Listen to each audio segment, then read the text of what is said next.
दोस्तों, ED group of ITI के digital platform में आपका स्वागत है। आज मैं डीसी मोटर का शेष बचा क्वेश्चन आज कराने वाला हूँ, ठीक है। तो इस वीडियो को आप ज़्यादा से ज़्यादा शेयर, सब्सक्राइब और लाइक कीजिए और अपना कमेंट बॉक्स में अवश्य करें, ठीक है। क्योंकि हम इस वीडियो में ज़्यादा डिस्क्राइब नहीं करेंगे, क्योंकि ये जितना भी क्वेश्चन मैं करा रहा हूँ ये आपको 100% में से 95% एग्जाम में देखने को मिलेगा, ठीक ना। इसी के साथ मैं क्वेश्चन की तरफ बढ़ता हूँ। क्वेश्चन नंबर 101, कहाँ डीसी मिश्रित मोटरों को प्राथमिकता दी जाती है? ऑप्शन ए लगातार लोड आवश्यकता है, ऑप्शन बी नियत गति की आवश्यकता है, ऑप्शन सी आरंभिक बल आवश्यकता है उच्च, ठीक है, ऑप्शन डी अलग अलग लोड आवश्यकताओं के अनुसार नियत गति, ठीक है ना। तो इसमें एक आया है मिश्रित डीसी मोटर। एक क्या होता है, ठीक है ना। जैसे हमारा पहला होता है सीरीज मोटर, दूसरा शंट मोटर, ठीक है। तीसरा हमारा होता है कंपाउंड मोटर। कंपाउंड मोटर में सीरीज मोटर का गुण तथा दूसरा शंट मोटर का क्वालिटी इसमें निहित होता है, मिश्रित होता है। तो इसीलिए कंपाउंड मोटर को क्या बोल दिया गया है क्वेश्चन में? डीसी मिश्रित मोटर, ठीक ना। तो यह मोटर वहां पे उपयोग किया जाता है जहां पे कुछ समय के लिए लोड क्या हो, अलग अलग होता हो, वहां पर इस मोटर का उपयोग पाया जाता है। क्योंकि हमें पता है जैसे सीरीज मोटर को हम लोड पर स्टार्ट करते हैं, विदाउट लोड पर नहीं स्टार्ट किया जाता है, क्योंकि इसका स्पीड बहुत ज्यादा होता है, इसलिए इसको लोड पर स्टार्ट किया जाता है। लेकिन शंट मोटर का स्पीड कांस्टेंट होता है, चाहे लोड अधिक हो या फिर कम हो, लेकिन इसका स्पीड एक समान रहता है, ठीक ना। तो इस मोटर को कौन सा मोटर कहते हैं? नियत गति वाला मोटर। इसको लोड के अनुसार मोटर यानी वेरिएबल गति वाला मोटर कहते हैं। तो इन दोनों मोटरों को मिलाकर हमारा बन गया मिश्रित मोटर, ठीक ना। तो इस क्वेश्चन का आंसर क्या होगा कि अलग अलग लोड आवश्यकताओं के अनुसार नियत गति, ठीक ना। क्वेश्चन नंबर 102, डीसी मोटर के लिए स्टार्टर की क्या आवश्यकता है? ऑप्शन ए फील्ड धाराओं को सीमित करें, ऑप्शन बी फील्ड वोल्टेज को सीमित करें, ऑप्शन सी मोटर की गति को नियंत्रित करें, ऑप्शन डी आर्मेचर करंट को सीमित करें, ठीक ना। तो स्टार्टर का काम मोटर में यह होता है कि यह क्या करता है कि स्टार्टिंग करंट को कम करता है। लेकिन किसका? आर्मेचर का। क्यों? क्योंकि आर्मेचर का करंट क्या होता है? आर्मेचर का करंट ज्यादा होता है स्टार्टिंग में। क्यों? क्योंकि आर्मेचर में रेजिस्टेंस कितना होता है? कम होता है। रेजिस्टेंस का मान कम होता है, लगभग 1 ओम के बराबर होता है। तो 1 ओम के बराबर, तो लगभग 1 ओम के बराबर होता है। तो जैसे आप लोग को हम बताना चाहेंगे कि जिस पदार्थ का रेजिस्टेंस सबसे कम होता है, जिस धातु का, उसमें धारा बहुत ज्यादा बहता है और प्रवाहित होने में धारा को आसानी पूर्वक रास्ता मिल जाता है, ठीक ना। तो इस क्वेश्चन का आंसर क्या हो जाएगा? आर्मेचर करंट को सीमित करने के लिए हम क्या लगाते हैं? रेजिस्टेंस लगाते हैं। क्वेश्चन नंबर 103, आर्मेचर वाइंडिंग का परीक्षण करने के लिए किस प्रकार के उपकरण का प्रयोग किया जाता है? Option A megger, option B growler, option C multimeter, option D ohm meter, ठीक ना। तो इस क्वेश्चन के अनुसार आपको क्या होगा, जैसे हमने पिछले वीडियो में बताया है कि जब भी आर्मेचर वाइंडिंग परीक्षण किया जाता है तो उसमें किसका उपयोग किया जाता है? ग्राउलर का उपयोग किया जाता है, ठीक है। तो ग्राउलर से हम आर्मेचर वाइंडिंग का टेस्ट करते हैं। इसमें ओपन फॉल्ट है, ओपन सर्किट है, या फिर शॉर्ट सर्किट है, कि लघु क्या बोलते हैं लीकेज सर्किट है, यानी अर्थ फॉल्ट है, ठीक है। अगले क्वेश्चन की तरफ बढ़ते हैं। जैसे इसमें दे रखा है डीसी मोटर प्लेनिंग के किस हस्त नियम पर काम करता है? तो जब भी डीसी मोटर की बात आए तो यह फ्लेमिंग के लेफ्ट हैंड रूल पर काम करता है। लेफ्ट हैंड रूल पर काम करता है, ठीक है ना। काम करता है। जैसे मान लीजिए उसका लेफ्ट हैंड है, ठीक है। एक क्या विरोध करता है, ये मोशन, मोशन को प्रदर्शित करता है, जिसको गति, ठीक है। और ये हमारा फ्लक्स को प्रदर्शित करता है। बीच वाला उंगली किसको प्रदर्शित करता है, तो करंट, इसको करंट को। लेकिन अगर राइट हैंड रूल में है तो उसमें ईएमएफ को, किसको, ईएमएफ को, ठीक है। तो यही क्वेश्चन इसमें पूछ रहा है। क्वेश्चन नंबर 104, 3 पॉइंट स्टार्टर के होल्डिंग कॉइल को संत फील्ड के साथ श्रृंखला में क्यों जोड़ा जाता है? ऑप्शन ए, लोड करंट को सीमित करने के लिए। ऑप्शन बी, कम वोल्टेज पर मोटर चलाने के लिए। ऑप्शन सी, प्लंजर को ठीक से पकड़ने के लिए। ऑप्शन डी, उच्च गति से मोटर की रक्षा करने के लिए, ठीक ना। तो होल्डिंग करंट का उपयोग क्या होता है, यह 3 पॉइंट स्टार्टर के क्या करता है, जैसे मोटर हमारा ज्यादा गति से स्पीड करने लगता है तो उस समय क्या होगा कि करंट हमारा कम होने लगता है। जब करंट कम होगा मोटर में तो फ्लक्स कम बनेगा, और जब फ्लक्स कम बनेगा तो क्या होगा कि हैंडल हमारा छोड़ने की सीमा पे आ जाएगा। तो इस क्वेश्चन का आंसर हो जाएगा उच्च गति मोटर की रक्षा करने के लिए, ठीक है। क्वेश्चन नंबर 105, किस यौगिक मोटर की विशेषताओं के बिना बदले DOR बदलने के लिए सबसे अच्छी विधि क्या है? DOR का मतलब होता है डायरेक्शन ऑफ रोटर, यानी रोटर की गति को बदलने के लिए क्या क्या करना चाहिए। ऑप्शन ए, आर्मेचर धारा दिशा बदले। ऑप्शन बी, शन फील्ड धारा दिशा बदले। ऑप्शन सी, श्रेणी फील्ड धारा दिशा बदले। ऑप्शन डी, आर्मेचर और शंट फील्ड में करंट को एक साथ बदले, ठीक है ना। तो गति का दिशा बदलने के लिए पहला हमारा हो जाएगा कि आर्मेचर करंट दिशा बदलने के लिए बदलना चाहिए। दूसरा, फील्ड का करंट दिशा बदलने के लिए इसका उपयोग करते हैं। तो इस क्वेश्चन का आंसर हमारा क्या हो जाएगा, मैं कुछ इसमें बताना चाहूँगा। जैसे इसमें आपका दे रखा है कि प्रेफरेंस किसको देंगे, आर्मेचर करंट दिशा बदलकर, ठीक है।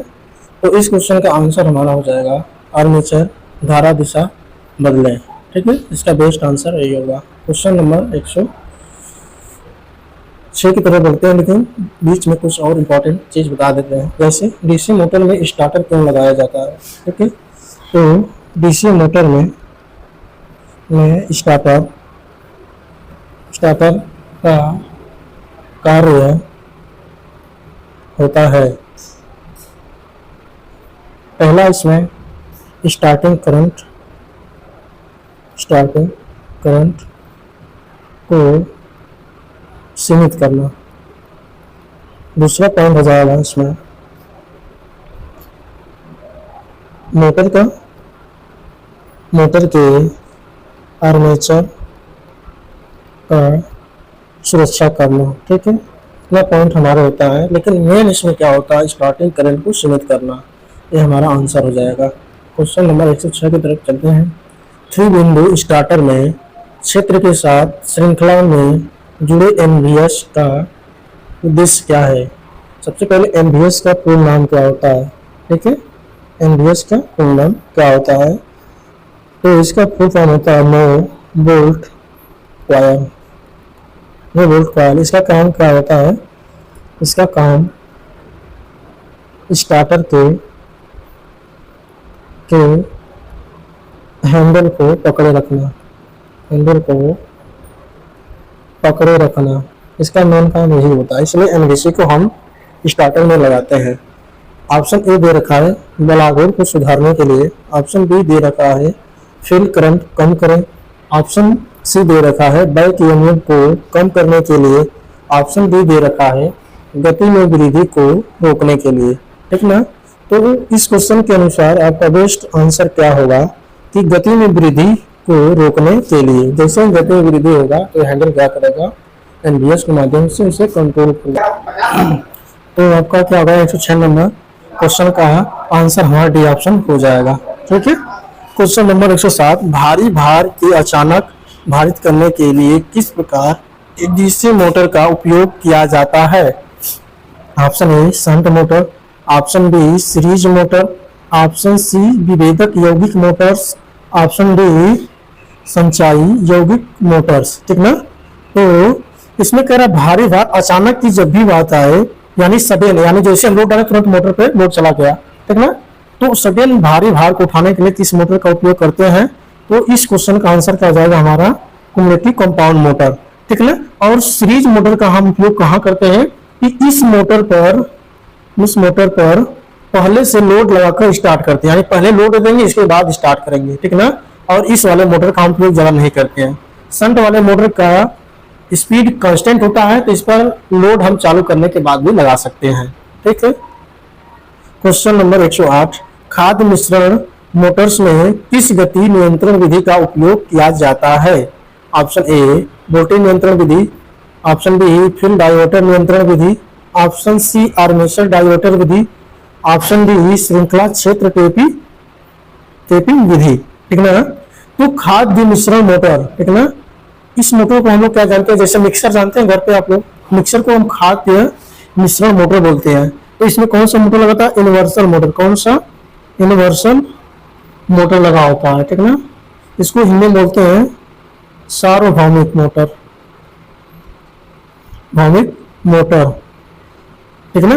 क्यों इसे सार्वभौमिक मोटर बोलते हैं? क्योंकि इसको हम डीसी सप्लाई से भी चला सकते हैं और एसी सप्लाई से भी चला सकते हैं। ठीक है। ये मोटर दोनों सप्लाई से काम कर सकता है, इसलिए हम सार्वभौमिक मोटर कहते हैं। सिंपल से आप लोग को समझना है कि जो मिक्सर होता है उसमें कौन सा मोटर उपयोग किया जाता है? तो यूनिवर्सल मोटर का उपयोग करते हैं। ठीक ना। तो इस क्वेश्चन का आंसर उसके जो सीरीज वाइंडिंग होती है, ऐसे वाइंडिंग उसमें लगी रहती है, उसमें टेपिंग निकाला जाता है। ठीक ना। और इसका क्या कहता है? एक वेरिएबल रेजिस्टेंस के माध्यम से टेपिंग को हम जैसे जैसे घटाते बढ़ाते हैं वैसे वैसे इसकी स्पीड कंट्रोल होती है। तो इस क्वेश्चन का आंसर क्या हो जाएगा? Option number D, option D हो जाएगा। ठीक है। ज़्यादा डिस्क्राइब नहीं करेंगे क्योंकि आपका एग्जाम बहुत जल्द होने वाला है। ठीक ना। जुलाई में एग्जाम चल रहा है, तो इसलिए जो हमारा काम है ज़्यादा से ज़्यादा क्वेश्चन को सॉल्व करेंगे। क्वेश्चन 109, कौन सी गति नियंत्रण प्रणाली शून्य से सामान्य से अधिक तक गति को एक आसान बदलाव प्रदान करता है? Option A field control, option B armature control, option C field diverter control, option D Ward Leonard system control. ठीक है ना। ये सबसे बेस्ट होती है स्पीड कंट्रोल करने के लिए। ठीक है। लेकिन इसमें कह रहा है कि यानी निम्न गति से ऊपर गति प्राप्त करने के लिए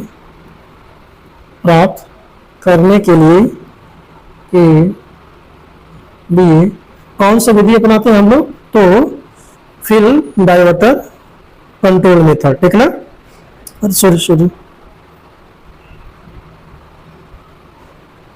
सॉरी ये आंसर सही होगा क्योंकि जीरो से दिया है ना, जीरो से, तो इसका बेस्ट आंसर हो जाएगा हमारा। ठीक ना। क्या? Ward Leonard method. ठीक ना। लेकिन सामान्य से उच्च गति करने के लिए हम किसका प्रयोग करते हैं? Field control method. और सामान्य गति से निम्न गति करने के लिए हम कौन सी विधि अपनाते हैं? तो आर्मेचर नियंत्रण। लेकिन इसमें क्या पूछ रहा है? जीरो से, यानी एकदम मोटर चल नहीं रहा है वहां से और सामान्य रेटेड स्पीड से भी अधिक गति प्राप्त करने के लिए हम किसका करते हैं? तो ward Leonard method. Question number 110, winding में टेप का उद्देश्य क्या है? स्लॉट को इंसुलेट करें, बी ऑप्शन कॉइल को बांधें, सी ऑप्शन कंडक्टर लपेटें, डी ऑप्शन खुले कंडक्टरों को इंसुलेट करें। ठीक ना। तो जैसे वाइंडिंग करते हैं तो हम देखते हैं एक टेप के माध्यम से उसको क्या करते हैं? कंडक्टर को कवर करते हैं, लपेटते हैं, जिससे क्या होता है? कंडक्टर एक दूसरे से चिपके नहीं और शॉर्ट सर्किट ना करें। ठीक ना। तो वाइंडिंग में टेप का उद्देश्य क्या है? तो कंडक्टर लपेटे। क्या होगा? कंडक्टर लपेटे, कंडक्टर के ऊपर लपेटे, इसका मतलब यह होगा। ठीक है। आगे चलते हैं। क्वेश्चन नंबर 111, किस प्रकार की DC armature front pitch back pitch से अधिक है? ठीक ना। तो option A lap winding, option B wave winding, option C progressive winding, option D retrogressive winding. ठीक ना। तो क्या कर रहा है कि इसमें हमारा यानी कि आर्मेचर में जो फ्रंट पिच होता है बैक पिच से अधिक होता है। ठीक ना, बैक पिच से अधिक होता है तो कौन सी वाइंडिंग होती है, उसको हम क्या बोलते हैं, रिट्रोग्रेसिव वाइंडिंग बोलते हैं। ठीक ना, कौन सी वाइंडिंग, रिट्रोग्रेसिव वाइंडिंग। ठीक है। तो क्वेश्चन नंबर 112, वीए रेटिंग के लिए कोर सामग्री के क्रॉस सेक्शन क्षेत्र को क्या काम करता है, क्या कम करता है, सॉरी क्षेत्र को क्या कम करता है। Option A dynamo sheet, option B कम मिश्र धातु की चादर, ऑप्शन सी उच्च मिश्र धातु की चादर, ऑप्शन डी सामान्य स्टील शीट। ठीक ना। तो कह रहा वीए रेटिंग जिसको बोलते हैं अपरेंट पावर, वीए का मतलब हो जाएगा, वीए का फुल फॉर्म क्या होगा, वोल्ट एम्पियर।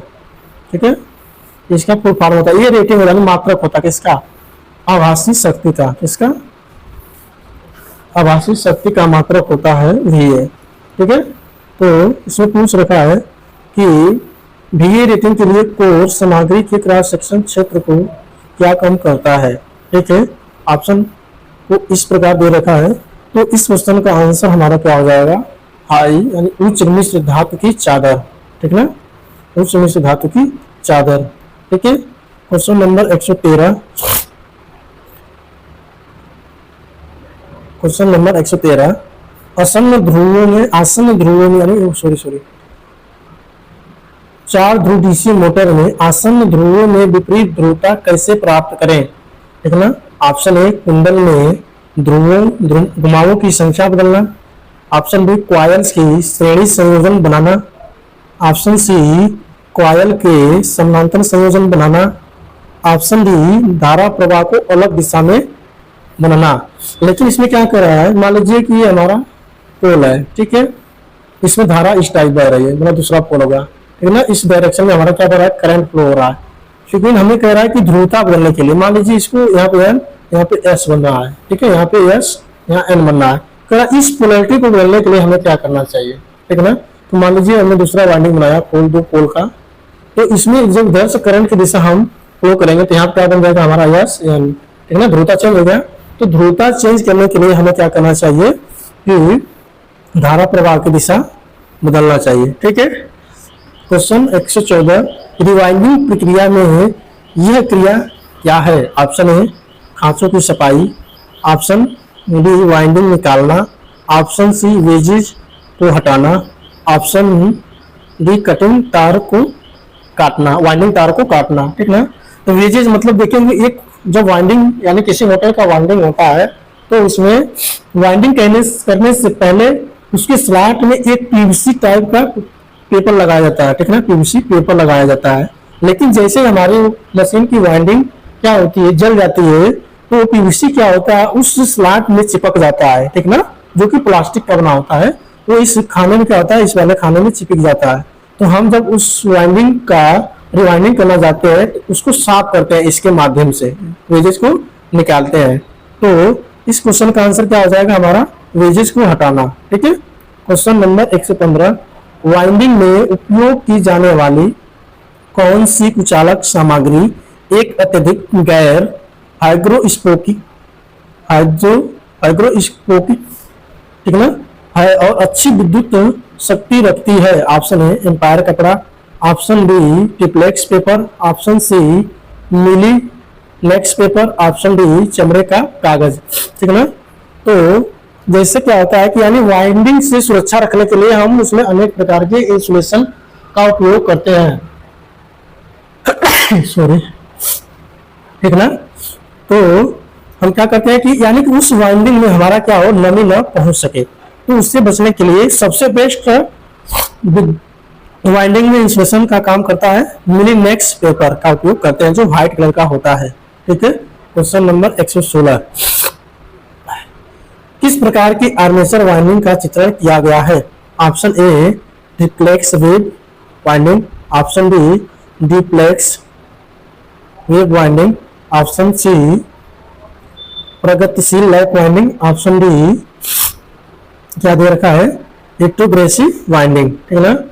तो इसमें पूछ रखा है तो हम क्या देखेंगे, सबसे पहले ये वाइंडिंग देखो आगे की तरफ ऐसे बढ़ती जा रही है ना, ऐसे ऐसे बढ़ती जा रही है, फिर दूसरा वाइंडिंग यहाँ से स्टार्ट होगा, ऐसे बढ़ती जाएगी, तो इसको क्या बोलेंगे हम प्रोग्रेसिव वाइंडिंग बोलेंगे, ठीक है ना।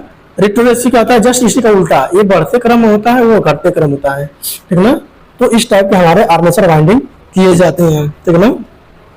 क्वेश्चन नंबर 117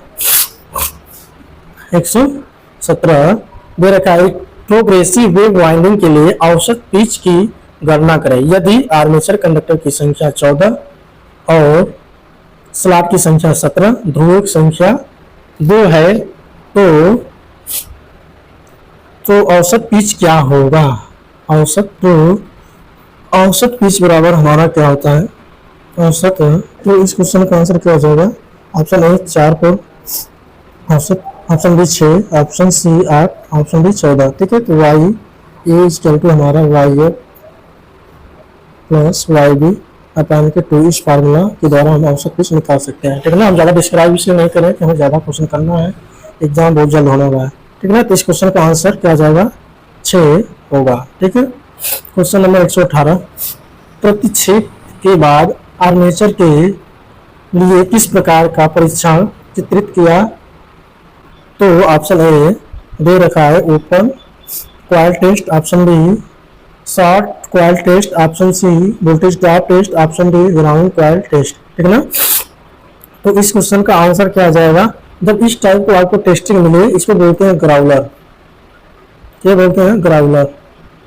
और ये हमारा क्या है मोटर का आर्मेचर, क्या है आर्मेचर, ठीक है ना। ये टेस्टिंग किया जाता है इस पर रखकर, तो ये कौन सा टेस्टिंग हो रहा है, ठीक है ना, इस स्लॉट में रखा जा रहा है। जब ज्यादा जहाँ पे अगर फॉल्ट होगा वहाँ स्पार्किंग ज्यादा होगा, जब फॉल्ट नहीं होगा तो वहाँ पे स्पार्किंग कम होगा। तो कौन सा परीक्षण किया जा रहा है, तो शॉर्ट सर्किट परीक्षण, यानी कि जब इसमें फॉल्ट होगा तो ज्यादा स्पार्क करेगा और जब फॉल्ट नहीं होगा तो स्पार्क ज्यादा नहीं करेगा, ठीक है। क्वेश्चन नंबर 119 वार्निशिंग से पहले नए रिवॉल्व आर्मेचर को गर्म क्यों किया जाना चाहिए, ठीक है। ऑप्शन ए इससे नमी को बाहर निकालें, ऑप्शन बी वार्निश के त्वरित सुखाने के लिए मदद, ऑप्शन सी अंदर वार्निश घुसना आसान बनाए, ऑप्शन डी वार्निशिंग के समान प्रसार को बनाए रखें, ठीक है ना। तो हम जानते हैं कि वाइंडिंग जब करने को बारे में सोचते हैं तो सबसे पहले उसको सफाई किया जाता है, उस मशीन का सफाई किया जाता है, फिर उसको धुला जाता है यानी ऑयल के माध्यम से, ठीक है ना। तो उसमें जो भी नमी रहती है उसको हम क्या करते हैं साफ कर देते हैं, तो वार्निश इस नमी को क्या करते हैं बाहर निकालते हैं। वार्निश के अंदर से यानी वाइंडिंग के अंदर से नमी को बाहर निकालने के लिए हम इसका उपयोग करते हैं, ठीक है। तो question number 120 DC compound motor के घूर्णन की दिशा कैसे बदली जाती है। हमने पिछले क्वेश्चन में इसके बारे में बताया है, लेकिन फिर से भी बता देता हूँ। आर्मेचर धारा की दिशा बदलकर, ऑप्शन बी आपूर्ति टर्मिनलों को आपस में करके, ऑप्शन सी क्षेत्र और आर्मेचर दोनों की दिशा बदलकर, ऑप्शन डी श्रृंखला क्षेत्र की धारा की दिशा बदलकर, ठीक है ना। तो अगर दोनों दिया है क्षेत्र और आर्मेचर तो हम इसको कभी नहीं करेंगे क्योंकि ये हमारा गलत है, ठीक है ना। श्रृंखला की धारा बदलकर ये भी इसका बेस्ट नहीं है क्योंकि ये हमारा सीरीज मोटर नहीं है, ये स्पेशली कंपाउंड मोटर की बात कर रहा है। तो जब भी हम मोटर की दिशा बदलने की बात आती है तो उस टाइम किसको बदलेंगे, या तो आर्मेचर का या फिर फील्ड का। तो जब इसमें आर्मेचर दे रखा है तो हम क्या करेंगे आर्मेचर की दिशा को बदलकर भाग यानी मोटर की गति की दिशा को चेंज कर देंगे, ठीक है। Question number 131 DC shunt motor में क्या प्रभाव पड़ता है यदि इसकी आपूर्ति टर्मिनलों को आपस में बदल दिया जाता है। तो डीसी शंट मोटर की दिशा बदल दिया जाएगा तो उसमें करंट की दिशा भी बदल जाएगा उसकी फील्ड से। जब करंट की दिशा बदल जाएगा तो हमारा उस मोटर के अंदर जितने भी पोल होंगे वो भी क्या होगा, उनका भी पोलैरिटी चेंज हो जाएगा। जब पोलैरिटी चेंज हो जाएगा तो हमारे मोटर की गति क्या हो जाएगी, चेंज हो जाएगा। तो ऑप्शन ए धीमी गति से चलती है, ऑप्शन बी तेज रफ्तार में चलती है, ऑप्शन सी ये कहीं दिशा में चलता है, ऑप्शन डी उल्टी दिशा में चलता है, ठीक ना। तो क्या कह रहा है डीसी शंट मोटर में क्या प्रभाव पड़ेगा, इसकी आपूर्ति टर्मिनलों को बदल दिया जाए। लेकिन इसमें तो मेन स्पेसिफाई नहीं किया है कि हम आर्मेचर को बदल रहे हैं या फिर फील्ड का, तो इस टाइम इसमें क्या हो सकता है कि गति चेंज नहीं होगा, ठीक है ना। इस क्वेश्चन का आंसर क्या होगा, गति तेज नहीं होगा, वह उसी दिशा में क्या करेगा, चलता रहेगा। क्यों? क्योंकि न तो आर्मेचर की दिशा बदल रहा है ना ही फील्ड की। जब आर्मेचर या फील्ड में से किसी का दिशा एक का बदले तो हमारा मोटर की दिशा चेंज होगा, लेकिन इसमें किसी का भी नहीं कर रहा है। ऑप्शन 122, यदि डीसी शंट मोटर में मोटर की फील्ड वाइंडिंग ओपन सर्किट में हो तो गति क्या है, चलना बंद हो जाएगा। Option A. Option B, motor समान रूप से चलती है। ऑप्शन सी, गति धीमी गति से चलती है। ऑप्शन डी, बहुत तेज गति से चलती है, ठीक है ना। तो 122 नंबर आंसर क्या होगा, 22 नंबर क्वेश्चन का आंसर क्या होगा कि अगर चलते समय कोई भी मोटर हो जिसकी फील्ड वाइंडिंग ओपन हो जाती है तो उसमें क्या होता है, फ्लक्स मान कम हो जाता है, जिससे उसकी स्पीड बढ़ जाती है। जैसे हम रेशियो दिखाएंगे L प्रोपोर्शनल टू 5, जैसे हमारा फाई का मान बढ़ेगा स्पीड कम होगा, लेकिन जैसे ही फाई का मान यानी फ्लक्स का मान, चुंबकीय फ्लक्स का मान कम होगा, वैसे हमारा मोटर की गति बढ़ जाएगा। तो हमारे मोटर के स्टेटर में जैसे ही उसका सर्किट ओपन होगा वैसे ही क्या होगा, फ्लक्स का मान डिक्रीज होने लगेगा और मोटर की गति इंक्रीज होने लगेगा, ठीक है ना। तो इस क्वेश्चन का आंसर क्या होगा, मोटर धीमी गति से चलने लगेगी, लेकिन इसका आंसर ये नहीं होगा, ठीक है ना। इस क्वेश्चन का आंसर हमारा क्या हो जाएगा, ये गलत है, ठीक है ना, सॉरी। तो इस क्वेश्चन का आंसर क्या हो जाएगा, हमने बताया ना जैसे फ्लक्स कम होगा तो स्पीड क्या हो जाएगी, बढ़ जाएगी, तो उसकी स्पीड बहुत तेज हो जाएगी, ठीक है। क्वेश्चन नंबर 123, शून्य भार से पूर्ण भार में डीसी शंट मोटर की गति कम होने का क्या कारण है, शंट फील्ड करंट बढ़ता है, शंट फील्ड करंट घटता है, आर्मेचर वोल्टेज ड्रॉप बढ़ जाती है, आर्मेचर वोल्टेज ड्रॉप कम हो जाता है, ठीक है ना। तो एक चीज बताया, जैसे शंट फील्ड करंट बढ़ेगा फ्लक्स ज्यादा बनेगा, उसमें भी स्पीड कम होगा, लेकिन शंट फील्ड करंट कम होगा तो इसका भी क्या होगा कि स्पीड बढ़ जाएगा।